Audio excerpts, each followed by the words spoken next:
Mga kabikir, panoorin nyo ang video kung paano gawin ang pineapple pie. Ito na mga kabikir.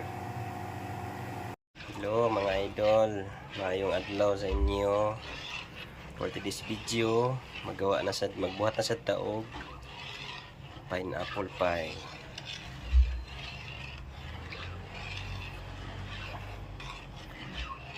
Ang ingredients ko nito mga idol: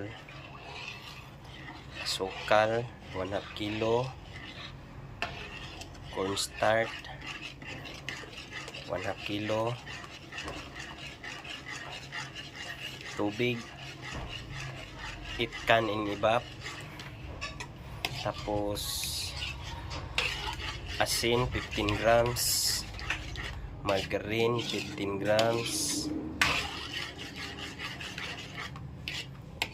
at pineapple tang powder 10 grams.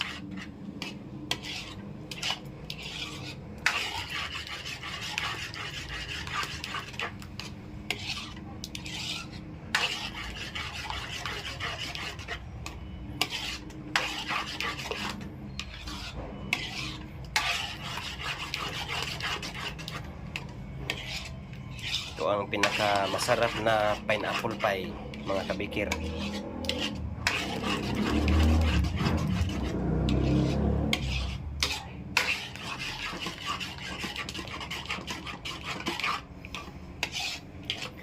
Kinahanglan gid siya o kayo maayo mga kabikir para dili mudukot.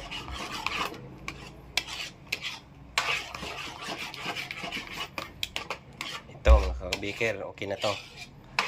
Thank you for watching. Ito mga kabikir, mana na to ibutang sa tray. Pineapple pie. Di na kailangan pansahin, diretso na lulutuin. 30 to 25 to 30 minutes maluto na to mga kabikir.